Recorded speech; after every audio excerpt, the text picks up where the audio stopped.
Full fledged आप politics में आए, तो ये जो फुल फ्लेजेड एंट्री है पॉलिटिक्स में, इसकी कोई खास वजह रही? पुलिस पकड़ लेती थी, आज गृह मंत्री का दायित्व है। आप बहुत ही स्ट्रेट फॉरवर्ड और सही डायरेक्शन में आप काम करते हैं। मैं स्ट्रेट फॉरवर्ड अपने आप को डिक्लेयर कर सकता हूँ। और जब आप युवा मोर्चा में थे तब आपने युवा नीति एक का आइडिया एक फ्लोट किया था कि युवाओं से ही पूछा जाए कि उनके लिए किस तरह की नीति होनी चाहिए। युवा मोर्चा में युवाओं से पूछे थे कि युवा नीति कैसी होनी चाहिए। अभी नक्सलियों से पूछ रहे हैं कि पुनर्वास नीति कैसी होनी चाहिए। हाँ। पहले ही चुनाव में आपको उस वक्त के तत्कालीन कैबिनेट मंत्री के सामने आपका मुकाबला था, कैसी लगी उस वक्त वो चुनाव? चुनाव बहुत टफ था और बातें भी बहुत टफ थी। वो लोग तो पैसे के आधार पर चुनाव लड़ने वाले और हम लोग पसीने के आधार पर चुनाव लड़ने वाले। अब आप छत्तीसगढ़ के गृह मंत्री भी हैं, लेकिन अब आपने जब ये कार्यभार संभाला है तो अब आपको पूरे स्टेट को देख के क्या लगता है कि क्या बदलाव की ज़रूरत है अब? नशे के व्यापार करने वालों का कि अंतिम कड़ी तक पहुंचकर नस्बल तोड़ना है। जो प्रशासन है, पुलिस प्रशासन को पीपल फ्रेंडली बनाने के लिए किस तरह से काम किया जाना चाहिए? पुलिस को सज्जन जब पुलिस को देखे तो उसके मन में ताकत आनी चाहिए। ऑपरेशन क्लीन स्वीप, ऐसे बहुत सारे एंटी नक्सल ऑपरेशंस चल रहे हैं। क्या नए सिरे से फिर से इस पर रणनीति बनाने की ज़रूरत है? लेकिन अब जो होगा वो अंतिम फैसला होगा। जल्द ही आप इंद्रावती नदी के किनारे शाम को, ये बहुत बड़ा वादा है ये तो।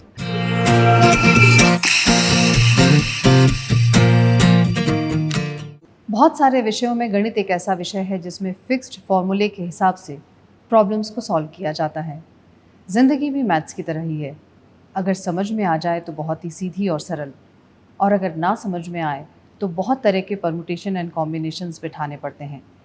हमारे आज के UZK पॉडकास्ट के जो गेस्ट हैं, उनकी भी ज़िंदगी के, उनके काम करने के कुछ फिक्स्ड रूल है।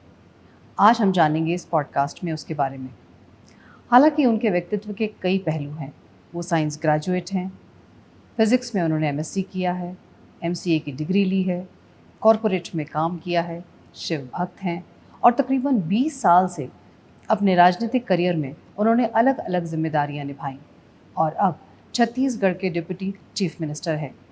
श्री विजय शर्मा जी, बहुत बहुत स्वागत है आपका अनस्क्रिप्टेड जिंदगी विद कीर्ति पॉडकास्ट में। बहुत धन्यवाद। फिजिक्स और पॉलिटिक्स, ये बड़ा रेयर कॉम्बिनेशन है। आप फिजिक्स के प्रोफेसर भी रहे और फुल फ्लेजेड आप पॉलिटिक्स में आए, तो ये जो फुल फ्लेजेड एंट्री है पॉलिटिक्स में, इसकी कोई खास वजह रही? नहीं, मैं इसको आपको बहुत स्पष्टता से कहना चाहता हूँ कि ये आदमी के अंदर होता है। कोई बाहर से राजनीति में नहीं आता, वो अंदर ही होता है। तो जो भी आप देखेंगे जिसको भी पॉलिटिक्स में है, वो कहीं और नहीं हो सकते थे। वो वहीं होंगे। जन्मजात गुण होता है, जन्मजात गुण होता है। हाँ। ये बिल्कुल होता है। और अगर वो नौकरी में चल दिए तो फिर वहाँ पर एक संगठन बनता है और किसी वेलफेयर की बात होती है जी। वो कहीं सामान्य सीधी सीधी पॉलिटिक्स में, मैंने राजनीतिक चुनावी पॉलिटिक्स में आते हैं तो वो एक अलग मसला होता है। लेकिन वो अंदर का गुण है और वो होता ही होता है और फिर वो हर हाल में उस दिशा में ही आगे बढ़ता है, बाहर आएगा ही आएगा। तो जो मेरे साथ था, मैं और कुछ जो कर रहा था वो कुछ दूसरा कर रहा था जो मैं नहीं था। एक्चुअली बाद में फिर निर्णय किया तो जो मैं हूँ मैं वही कर लूँ तो ज़्यादा अच्छा है। जी। तो आप जैसे छात्र संघ से आपने राजनीति शुरू की, फिर आप युवा मोर्चा में रहे, भाजपा के महामंत्री भी रहे और अब छत्तीसगढ़ के डिप्टी चीफ मिनिस्टर हैं। तो ये जो जर्नी को आप पीछे मुड़ के देखते हैं तो कैसा लगता है आपको? मुझे आश्चर्य होता है और भाजपा के संगठन पर अगाध विश्वास होता है। भाजपा में चिन्हांकन होता है और आश्चर्य ऐसे होता है कि जीवन इतना बदल जाता है। पुलिस पकड़ लेती थी, आज गृह मंत्री का दायित्व है। जिस जेल में मुझे रखा गया, मैं बाद में उस जेल के निरीक्षण के लिए गया और पंचायतों में विभिन्न सुधारों की चिंता करके बात किया करते थे। आज काम करने का अवसर मिला है। जीवन में बड़ा परिवर्तन। राजनीतिक क्षेत्र में काम करने वाला व्यक्ति, मतलब अगर आपको 200 साल जीना है तो 200 साल तो जी नहीं पाएंगे, तो रोज ज़्यादा जीना है। तो आप रोज ज़्यादा कैसे जिएंगे, वो पॉलिटिक्स में हो सकता है। तो ये जो आपके काम करने की शैली है, हमने जितना अभी आपके बारे में सुना है, पढ़ा है और देखा है, आप बहुत ही स्ट्रेट फॉरवर्ड और सही डायरेक्शन में आप काम करते हैं। तो ये आपकी पर्सनैलिटी में जो ये क्लैरिटी और कॉन्फिडेंस का जो कॉम्बिनेशन है, वो कहाँ से आता है? मैं स्ट्रेट फॉरवर्ड अपने आप को डिक्लेयर कर सकता हूँ, जी। लेकिन सही डायरेक्शन जो आपने कहा जी। वो आप ही बता पाएंगे ऐसा पता है क्या होता है एक्चुअली, सही डायरेक्शन क्या होता है। जी। लेकिन ये ज़रूर है हम्म, कि स्पष्टता के साथ काम करने से ही मैं सहज रह पाता हूँ। हम्म, स्पष्टता नहीं हो तो बहुत परेशानी मुझे होती है। और ये कॉन्फिडेंस कहाँ से आता है? क्या ये कॉन्फिडेंस आपकी माताजी से आया? क्योंकि जब आप एक बार छात्र संघ में जब आप थे और एक बार आपको जेल जाना पड़ा, तो आपकी माताजी ने बड़ा अच्छा स्टेटमेंट दिया था कि अगर मेरा बेटा धर्म की लड़ाई के खातिर जेल गया है तो मुझे गर्व है। हाँ, तो ये कॉन्फिडेंस क्या घर से आता है, वो माता तो पिता से आया है? नहीं, दो बातें हैं। जी। माता पिता की प्रेरणा तो सबसे बड़ी प्रेरणा होती ही होती जी। है। साथ ही साथ जब आप राजनीतिक जीवन में काम करते हैं, खूब सारे धक्के खाते हैं, उन धक्कों से भी वहाँ कॉन्फिडेंस से आता है। सीखते हैं। आपको बड़ी जद्दोजहद करनी होती है।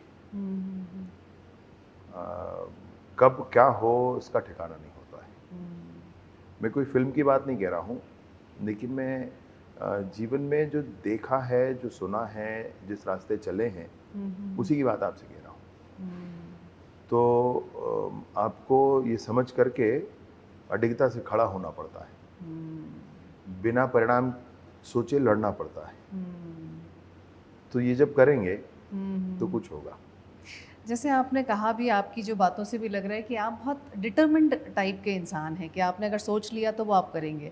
उसको अगर हम सरल भाषा में कहें तो ज़िद्दी, अच्छे तरीके से ज़िद्दी। तो आपके इस स्वभाव के कारण, और आपने कहा भी कि जब राजनीति में रहते हैं तो बहुत धक्के खाने पड़ते हैं, बहुत अलग अलग तरह के एक्सपीरियंसेस होते हैं।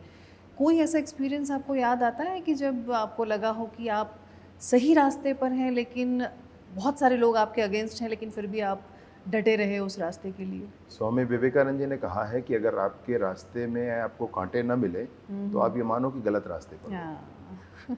तो मुझे ये लगता है कि हर बार आपको जब विमान चढ़ना हो, फ्लाइट पर कहीं जाना हो, तो आविष्कार नहीं करते हैं आप। जी, बिल्कुल ठीक बात। आविष्कृत है, बना हुआ है, उस पर आप चले जाते हैं, जी। उसका उपयोग कर लेते हैं। हाँ, हाँ। ऐसे ही विचारों के संदर्भ में भी किसी एक को मान लीजिए, फिर उसने जो कहा उसको मान लीजिए, फिर उसका उपयोग कर लीजिए। अभी बहुत सारे साथियों के बीच में ऐसा होता है, युवाओं के बीच में विशेष रूप से, ऐसा नहीं है हम इसको क्यों माने। भैया एक चीज मान लो, क्योंकि हर बात का आविष्कार आप खुद नहीं कर सकते, हर चीज का निर्माण आप खुद नहीं कर सकते। तो मैंने विवेकानंद जी को मान लिया शुरू से, भाई ये जो बोलेंगे ठीक बोलेंगे, फाइनल है। तो उन्होंने ये बात बोली, और फिर ये लगा कि जो कुछ हो रहा है वो तो ऐसे ही होना है, इसलिए हो रहा है। और ईश्वर की दया रही कि उन रास्तों पर चले तो आज एक मुकाम है, आपके साथ बैठकर बात कर पा रहे हैं। जी। तो ये जो आपका स्वभाव है, जैसे आपने कहा कि आप किसी को अनुसरण कर लेते हैं, किसी को मान लेते हैं, डिटरमिन्ड भी हैं, कॉन्फिडेंट भी हैं, क्लैरिटी भी है, तो ये स्वभाव बचपन से था या ओवर द इयर्स आपने डेवलप किया इसको? बचपन में क्या था ये तो नहीं मालूम, लेकिन कुछ बातों को तो डेवलप किया हुआ है। वो इसलिए मैं आपसे कह रहा हूँ, मतलब कुछ दूसरा मैं पहले सोचा करता था, या कुछ दूसरे व्यवहार हुआ करते थे। टाइम का बड़ा ही गड़बड़ मेरे साथ होता था। फिर मुझे लगा कि नहीं, इसको ठीक करना है, और फिर उसको ग्रेजुअली किया। अभी भी पूरा नहीं कर पाया, लेकिन खूब किया। और बहुत सारी चीज़ें ऐसी हैं, मुझे लगता है कि ग्रेजुअली चीज़ों को डेवलप भी किया जा सकता है, लेकिन स्टिक रहना पड़ेगा आपको, डिसिप्लिन्ड होना पड़ेगा। डिसिप्लिन बहुत बड़ी बात बड़ा है। वर्ड है। बहुत मुश्किल है। अवेयरनेस भी अगर है आपको तो आप अवेयरनेस है थोड़ा सा, जिसको आप जिद्दीपन कह रहे हैं, आप कहें कि वही रास्ता है, वही रास्ता। आपको ऐसा करना है तो करना है, जैसा सोचेंगे तभी बातें आगे बढ़ती हैं। और आपके बारे में एक ये भी चीज़ कही जाती है कि आप बहुत ही रिवोल्यूशनरी आपका थॉट प्रोसेस रहता है, आपके आइडियाज़, आपके कॉन्सेप्ट। और जब आप युवा मोर्चा में थे तब आपने युवा नीति एक का आइडिया एक फ्लोट किया था कि युवाओं से ही पूछा जाए कि उनके लिए किस तरह की नीति होनी चाहिए। युवा मोर्चा में युवाओं से पूछे थे कि युवा नीति कैसी होनी चाहिए। अभी नक्सलियों से पूछ रहे हैं कि पुनर्वास नीति कैसी होनी चाहिए। तो जब इस तरह के हम आइडियाज़ रखते हैं या ऐसा हमारा व्यक्तित्व होता है, तो बहुत सारे लोग हमारे अगेंस्ट भी होते हैं। तो आपको लगता है कि परिवार, बाहर वाले तो कितना भी आपके अगेंस्ट हो जाए इतना आपको फ़र्क नहीं पड़ता, लेकिन अगर घर वाले आपके साथ खड़े हो तो कितनी ताकत मिलती है कि आपको जब ये अंदाज़ा हो कि मेरे हर फैसले में परिवार मेरे साथ खड़ा है? परिवार के साथ खड़े होने का विषय है तो परिवार पूरा का पूरा राजनीति से एकदम दूर है। मैं सोचता हूँ कि उनको पूरी मेरी बातें भी नहीं पता होती होंगी कि क्या हो रहा है, क्या चल रहा है। मिसेस जो मेरी पत्नी है वो ज़रूर सहयोग में रहती हैं, सदैव सहयोग में रहती हैं। एक बार बताने से मान जाती है, शुरुआती दौर पे नहीं मानती थी। लेकिन अब उनको समझ में आ गया है कि उनको समझ में, अब तो पथ यही है, ऐसा समझ में आ गया है उनको। तो कैसा आपको लगता है कि ईश्वर के साथ आपका जो कनेक्शन है उसको आप कैसे परिभाषित करेंगे? ईश्वर के अस्तित्व का मसला ऐसा है जी। कि मुझे अगाध श्रद्धा है। विवेकानंद जी ने अपने एक स्पीच में कहा, इंग्लैंड में, लंदन में स्पीच थी उनकी, उन्होंने एक लाइन खींची और कहा कि इससे ऊपर, इस लाइन के ऊपर का वर्ल्ड अननोन वर्ल्ड है और नीचे का वर्ल्ड नोन है। तो अभी आप इस अननोन वर्ल्ड के लिए एक भगवान अपने मन में बनाते हैं, फिर एक और, जब वो that unknown world becomes known, उसके बाद फिर आप एक लाइन आती है, उसके ऊपर का कोई अननोन वर्ल्ड है, उसके लिए फिर आप एक नया भगवान बनाते हैं। तो हमारे कॉन्सेप्चुअली भगवान का मामला है जो एक अलग है। सनातनी परंपराओं में जो ईश्वर की कल्पना है वो कहीं दूर का मामला नहीं है, वो आपके साथ का मामला है। आप हर क्षण को साथ लेकर चलते हैं, हर क्षण मानते हैं उन बातों को। सनातनी परंपराओं में बहुत स्पष्टता के साथ इस बात को, सारे अवधारणाओं को स्वीकार किया गया है। माने हमारे यहाँ चारवाक भी ऋषि हुए, चारवाक भी ऋषि हुए जिन्होंने कहा कि मैं नहीं मानूंगा ईश्वर को, तो वो भी ऋषि हुए। अरे ये तो और भी बड़ी बात है। तो भारत में विचारों की स्वतंत्रता गजब रही, सनातनी परंपराओं में बात रही। और बहुत बारीक एक प्रश्न आपने कह दिया है कि ईश्वर के साथ अपने आप को कैसे मानते हैं। अभी तो मेरे को इस पर सोचना शुरू करना पड़ेगा। नहीं, आपने जवाब दे दिया कि आपने ये कहा कि ईश्वर को आप हर क्षण महसूस कर सकते हैं क्योंकि ईश्वर हमारे नज़दीकी है। हाँ, आपने हाँ, बिल्कुल ये बहुत सही बात बोली है। मतलब ये है कि आप जीवन में परिवर्तनों के लिए, हाँ, एक बात जरूर हुई है, एक बात जरूर कहूँगा। जब परीक्षा भी देने गया स्कूल में भी, तो भगवान से नहीं कहा कि मेरे को पास करा था, भगवान जो ठीक लगे वो कर देना, यही कहा, सदैव यही कहा। 15, 20, 25 साल तक तो टिकट मांगे विधानसभा का, वो टिकट मांगने भी जाते थे तो भगवान को कहते कि भगवान आपको जो ठीक लगे वो आप कर देना। ये नहीं कहा कभी कि ये कर दो, वो कर दो, ऐसा नहीं कहा। तो आप, भगवान ने आपकी सुनी और आपको पहली बार विधायक का टिकट मिला और पहले ही चुनाव में आपको उस वक्त के तत्कालीन कैबिनेट मंत्री के सामने आपका मुकाबला था। कैसी लगी उस वक्त वो चुनौती? चुनाव बहुत टफ था और बातें भी बहुत टफ थी। वो लोग तो पैसे के आधार पर चुनाव लड़ने वाले और हम लोग पसीने के आधार पर चुनाव लड़ने वाले। तो पैसा ऐसा होता नहीं था भी नहीं। और बहुत ही ये था भाई, मैंने रणनीतिक तौर पर काफ़ी चीज़ें थी, हमारे अपने लोग टूटते थे, पता चलता था कि ऐसा हो गया वैसा हो गया। बहुत सारे लोगों के बारे में पता चलता था, उनसे मिल गया, कॉन्स्पिरेसी होती थी बहुत। लेकिन फाइनली मैं ये कहूँ कि जो दबाव की राजनीति की उन लोगों ने, उस दबाव की राजनीति को जनता ने स्वीकार नहीं किया। चूँकि 60,000 से जीते थे तो उनको ये लगा कि इन लोगों की रीढ़ नहीं है और फिर कुछ भी फैसले होते रहे, उसका परिणाम रहा। जबकि ये कहा जाता था कि साजा और कवर्धा की अगर हम बात करें, दो ही विधानसभा सीट्स ऐसी थी कि जो एक परसेप्शन बिल्ट हो गया था कि यहाँ पर भाजपा का जो हिंदुत्व का मुद्दा है वो भारी रहा है। आपको लगता है ऐसा? नहीं, बिल्कुल नहीं लगा। नहीं? मुझे एक बात बताएं, हिंदू साजा और कवर्धा में ही है और अगर वो सब जगह हैं तो ये मुद्दा बिल्ट हुआ तो सब जगह के लिए होगा। जिस समय बाबरी ढांचे का ध्वंस हुआ था उस समय भाजपा की सरकारें थी, मध्य प्रदेश, उत्तर प्रदेश, राजस्थान में, और बाबरी ढांचा ध्वंस के समय भाजपा पर आरोप लगा करके इन सरकारों को बर्खास्त कर दिया गया था। 6 महीने में चुनाव हुए, कहाँ भाजपा की सरकार आई और नहीं आई, तो इसमें भाजपा को फायदा है, ये बात कोई कैसे कहता है? लेकिन भाजपा का संकल्प है कि ऐसी 100 सरकारें चली जाएं, भारतीय मानबिंदु की स्थापना होकर रहेगी, उसमें कोई संशय नहीं। आपको एक बहुत टिपिकल नाम भी दिया गया है, हिंदुत्व के टेक्नीशियन। आपको पता है कि आपको नहीं, ऐसा बोला जाता है कि, तो आपको नहीं पता ही पता नहीं, है। तो आप क्यों ये इस तरह की अफ़वाह कहें या इस तरह के नाम क्यों आपको लगता है कि दिए जा रहे हैं? अब ये मैं नहीं कह सकता, लेकिन जी। मुझे ये नहीं मालूम है। हाँ, ये बात ज़रूर है कि कोई उसको कुछ और समझे, वो मेरी भावनाएं हैं। मैं हिंदू हूँ और मैं सोचता हूँ कि हिंदुत्व के लिए, देश के मानबिंदुओं के लिए, भारतीय मानबिंदुओं के लिए प्राण लगाकर काम करना चाहिए। भगवान राम का मंदिर अरब में नहीं बना रहे हैं हम, न ही इंग्लैंड में बना रहे थे। इसी भारतवर्ष में, उसी सरयू नदी के किनारे अयोध्या जी में बना रहे थे। इसमें क्या गलत है? ठीक। और ये भावनात्मक विषय है, भावनात्मक विषय। इसमें ज़्यादा राजनीति न डालने राजनीति का मसला है, ना ही ज़्यादा तर्कों का मामला है। ये भावनात्मक विषय है। जी। अब आप छत्तीसगढ़ के गृह मंत्री भी हैं, तो अब आपको क्या ज़रूरत महसूस हो रही है, किस तरह के बदलाव की ज़रूरत महसूस होती है? हालांकि आपने एक बहुत अच्छी पहल की है कि आपने नक्सलियों से पूछा है कि उनके रिहैब के लिए वो सजेशंस दें, हालांकि विपक्ष इसका विरोध कर रहा है, लेकिन अब आपने जब ये कार्यभार संभाला है तो अब आपको पूरे स्टेट को देख के क्या लगता है कि क्या बदलाव की ज़रूरत है अब? पिछली सरकार में काफ़ी चीज़ें कॉम्प्रोमाइज रही। मुझे बोलने में कोई गुरेज नहीं है इस बात जी। को। वर्तमान सरकार में दायित्व में हूँ तो भी मुझे गुरेज नहीं है इस बात को बोलने में कि पिछली सरकार ने बहुत सारी चीज़ें ये की हैं। कॉम्प्रोमाइज रही सरकार, चाहे नक्सलियों के मसले पर हो, चाहे इन मसलों पर हो। जी। स्थानीय लॉ एंड ऑर्डर के लिए भी शराब के ऐसे मामले पर सरकार पड़ी रही कि वैसे मामले पर जब सरकार रहेगी तो प्रशासन तो गड़बड़ होगा। अभी बहुत स्पष्टता के साथ पुलिस प्रशासन के लिए ये बात बहुत क्लियर है कि नशे के व्यापार करने वालों की अंतिम कड़ी तक पहुंचकर नस्बल तोड़ना है।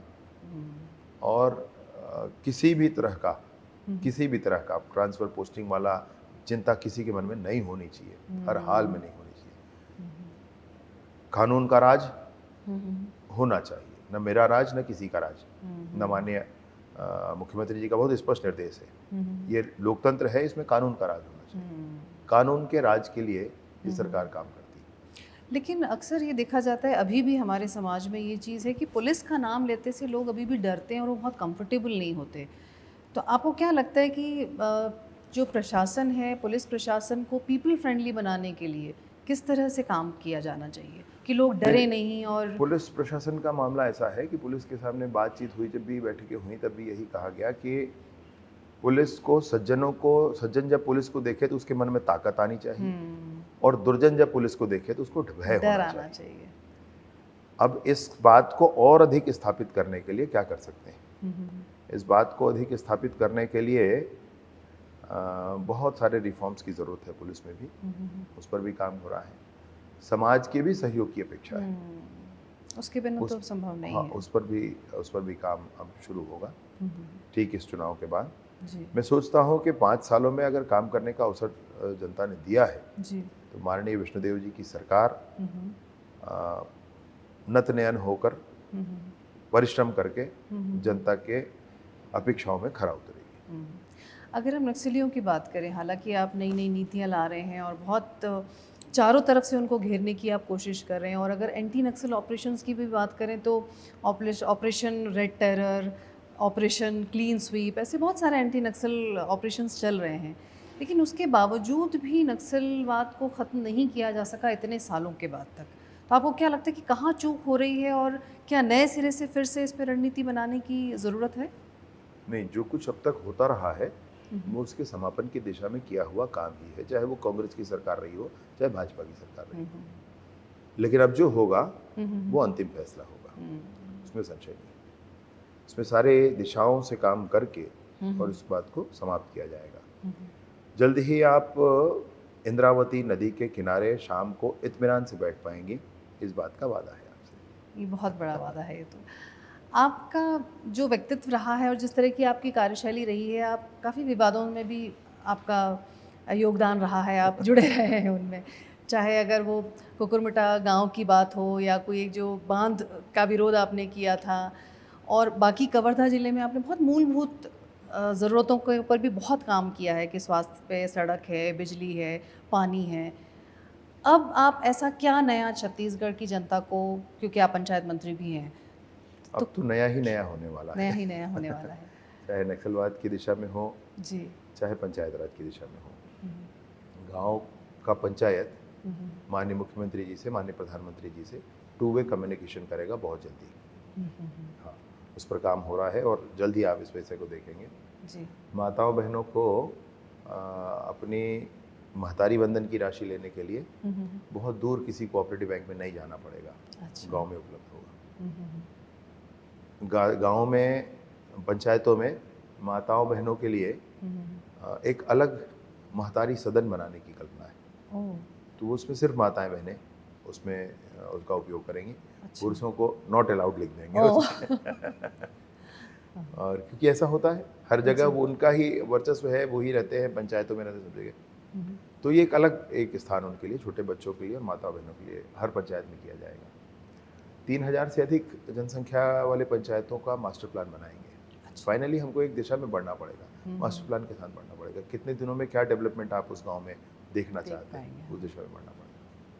पंचायतों में जो स्थानीय सड़कें हैं, प्रधानमंत्री ग्राम सड़क योजना नहीं कह रहा हूँ, उससे नीचे की सड़कें, जी।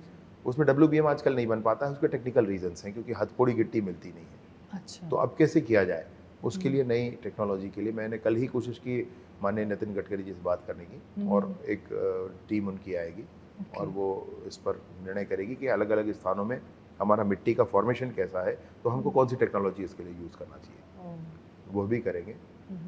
मैं सोचता हूँ कि इन सारी बातों के साथ जो जो चीज़ें परेशानियाँ देखी हैं गांव में, सीसी है, नाली है, ये तो अनवरत चलने वाली विषय है, इस पर भी काम करना है। 17 करोड़ से ऊपर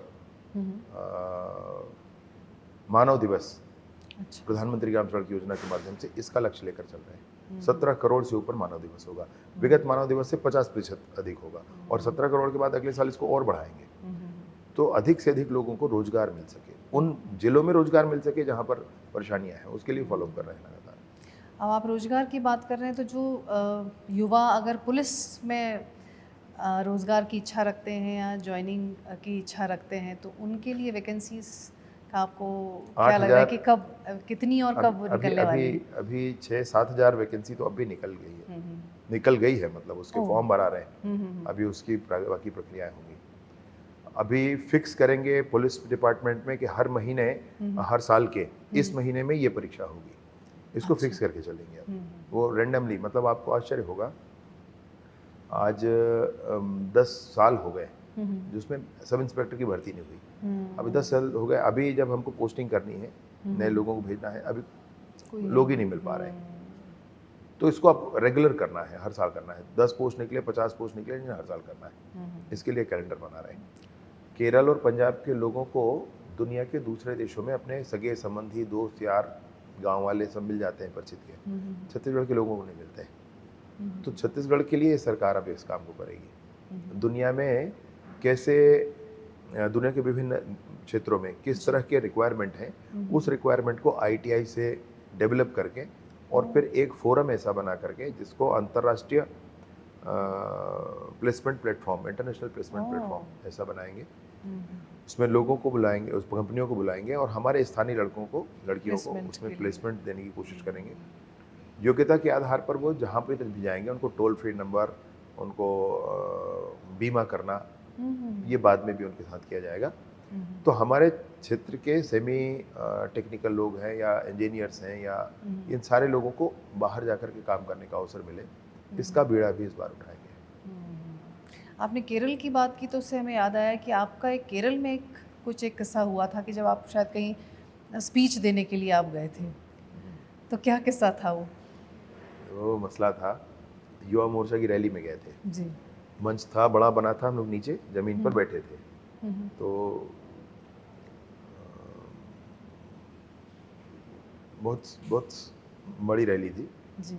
और उसके बाद अचानक ही युवा मोर्चा प्रदेश अध्यक्ष के नाते ऊपर बुला लिया गया और फिर बता दिया गया कि भाषण देना है। तो केरल के जो प्रदेश के अध्यक्ष थे तत्कालीन युवा मोर्चा के, मैंने उनसे पूछा, भाई कुछ स्थानीय मुद्दा बताओ जी। तो उन्होंने बताया, मैं तो हिंदी मीडियम से पढ़ा हूँ बहुत फ्लुएंट नहीं हूँ, लेकिन फिर भी अंग्रेजी में स्पीच देनी थी, वहाँ तो हिंदी समझता नहीं कोई। तो वो ईश्वर की दया से, माँ सरस्वती की कृपा से हो गया। उसमें बड़ी प्रशंसा मिली। प्रारंभ में रैली के समय जो कुछ हुआ था, खूब नारे लग गए थे, खूब सारा विरोध प्रदर्शन हो गया था, और उसके बाद ये कुछ हुआ, तो कुल मिलाकर जो बातें हुई वो बड़ा प्रचार का विषय बन गई। क्योंकि छत्तीसगढ़ के लोगों को जनरली ये समझा जाता है कि मतलब वो अंग्रेजी नहीं बोल पाएंगे या कुछ इस तरह की अवधारणा रहती है। every time for the all face people this like us. Kind of problem. Yes, yes, yes, yes. अब आपको पॉलिटिक्स और एजुकेशन, अभी हाल ही में एक सर्वे आया था कि इंडियन पॉलिटिशियंस जो हैं वो बहुत ही कम पढ़े लिखे हैं, या ऐसा परसेंटेज कुछ ज़्यादा है, पता नहीं वो कितना फेक है या सही सर्वे है। लेकिन अगर हम जहनी तौर पर बात करें तो आपको लगता है कि एजुकेटेड पर्सन्स को पॉलिटिक्स में आना चाहिए, और या कितना इम्पोर्टेंस है एजुकेशन और So पॉलिटिक्स nice का? question you have asked. Politics में आना चाहिए। अभी मैं कहता हूँ कि ये लोकतंत्र है जी। भारत में।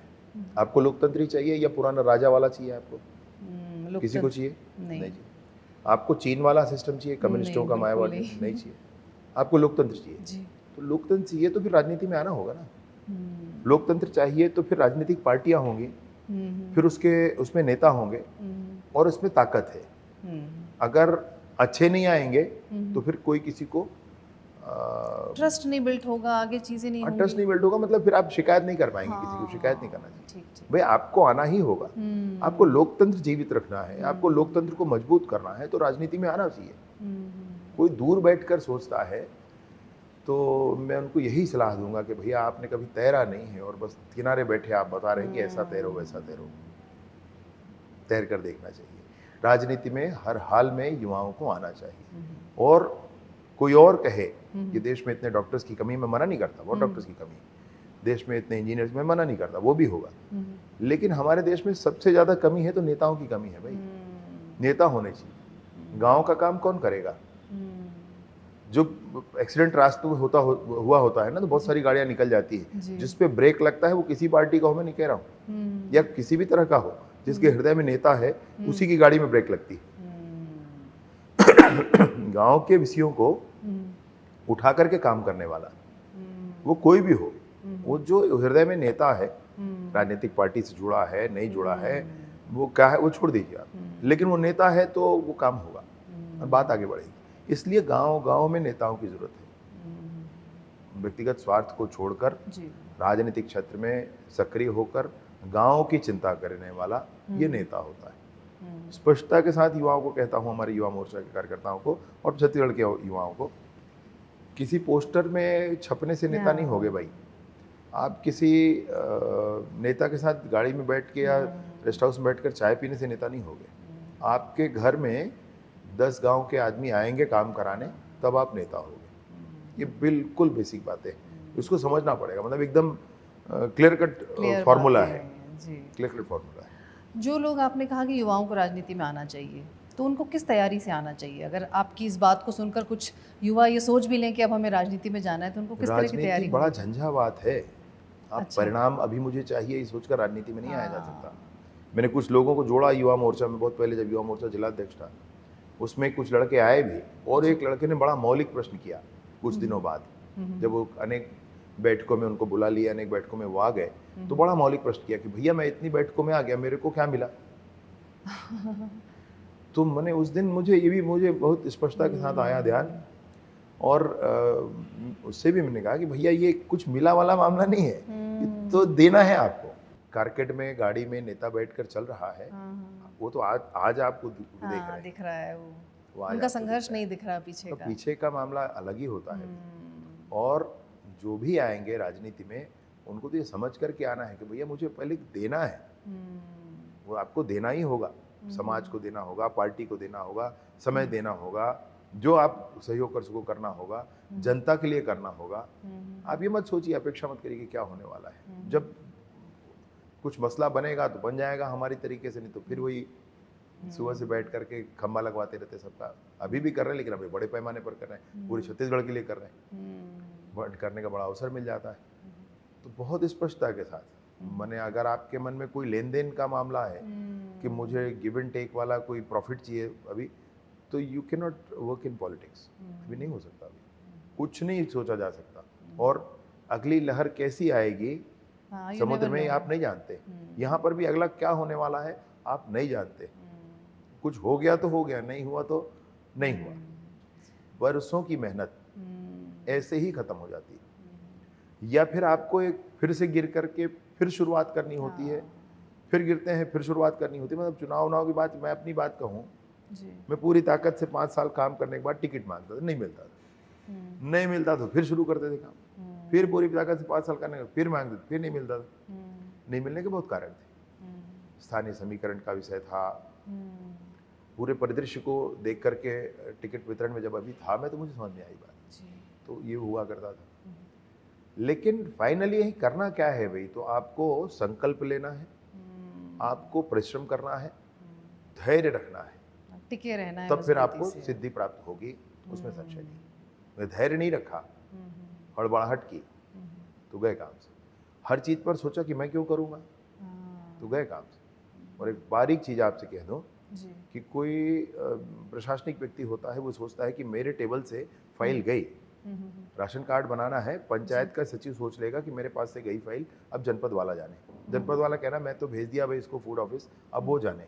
फूड ऑफिस वाला कहना मैंने बना दिया भैया, अब वो जाने। ये कोई भी कह सकता है। राजनीतिक व्यक्ति तब तक ये नहीं कह सकता जब तक हितग्राही को लाभ ना मिल जाए। मतलब वो उसकी जिम्मेदारी पूरी ले, पूरी होनी है।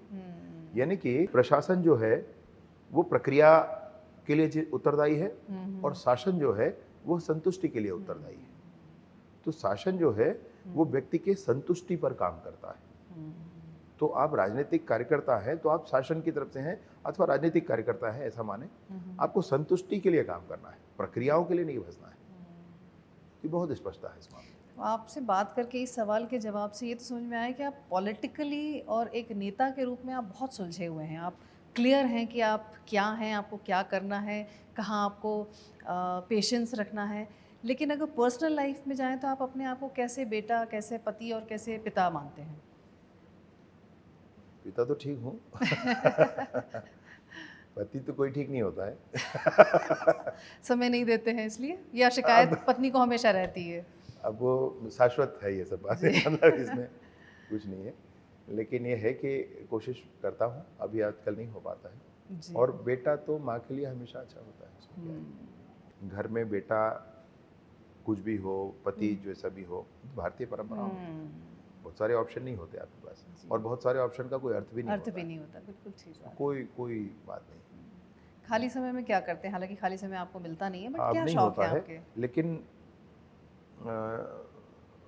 मतलब वही समय सबसे अच्छा होता है जब आपसे कोई पूछे कि क्या कर रहे हैं, कुछ नहीं कर रहे हैं ठीक बात। ये कहने का जब समय आपके पास है तो बहुत बड़ी बात है। मतलब कुछ नहीं कर रहे हैं, खाली है, ये कितना सुकून है, कितनी बड़ी बात है। ना कोई थॉट प्रोसेस चल रहा है, ना कुछ कर रहे हैं। अब आपको जो ये 5 साल का जो समय मिला है, आप छत्तीसगढ़ के लोगों के लिए और क्या कहेंगे कि आने वाले 5 साल में वो अपने आप को कहाँ देखेंगे? ये विष्णुदेव जी की सरकार है जी। सीधी सरल सरकार है, पालनहारी सरकार है। विष्णुदेव जी की सरकार पूरे परिश्रम करके, पसीना बहाकर छत्तीसगढ़ महतारी की सेवा और युवाओं के, महिलाओं के, किसानों के, व्यापारियों के, कर्मचारियों के, सब की सेवा के लिए प्राण लगा देने वाला है, इसमें कोई संशय नहीं। जी। अभी एक पॉडकास्ट हमने सीएम साहब के साथ भी किया और उन्होंने कहा कि अगर नक्सली गोलियों की भाषा समझना चाहेंगे तो हम उसके लिए भी तैयार हैं। तो क्या अब आपने हालांकि कहा भी कि अब बिल्कुल लास्ट एंड वाली ये लड़ाई है नक्सलियों के साथ, तो क्या बहुत आक्रामक रणनीतियों की तैयारी है, ऐसा हम माने? माननीय केंद्रीय गृह मंत्री जी के संकल्प और माननीय विष्णुदेव साय जी के मार्गदर्शन में बहुत अच्छा काम हो रहा है और विभिन्न आयामों पर काम हो रहा है। और इसलिए मैं बहुत स्पष्टता के साथ इस विषय को कहना चाहता हूँ कि सरकार की प्रतिबद्धता है गांव तक विकास पहुंचाने की। आपको बताऊं कि हम लोगों ने अभी टेकलगुड़ा, सिलगेर, पुअर्ती ऐसे गांव से युवाओं को लेकर हम आए थे। उनको 25 साल का नौजवान जो रायपुर पहुंचा, उसने 25 साल की उम्र तक टीवी नहीं देखा था। ऐसी स्थितियां हैं, वहाँ विकास नहीं पहुंचता है, वहाँ लाइट नहीं लगने दिया जाता है, सड़कें नहीं बनने दी जाती। क्यों नहीं बनने दी जाती? तो पूछना पड़ेगा ना सबसे। क्यों आपने बस्तर के गांव के विकास के मार्ग पर आईडी बिछा कर रख दिया है? तो ऐसी सारी स्थितियों को देखने के बाद माननीय मुख्यमंत्री जी का बहुत स्पष्ट इसमें सोचना है और हम सब उनके साथ हैं। बहुत बहुत धन्यवाद। सवाल तो बहुत हैं, लेकिन हमें आपकी समय की जो आपकी अहमियत है उसका अंदाज़ा हमें है, और आपका बहुत धन्यवाद। और हम उम्मीद करेंगे कि आप जो आपका सोच है और जो आपकी कार्यशैली की पद्धति है उससे आने वाले समय में हम छत्तीसगढ़ को और बेहतर और बहुत ही सशक्त देखेंगे। Thank you. धन्यवाद। बहुत बहुत धन्यवाद।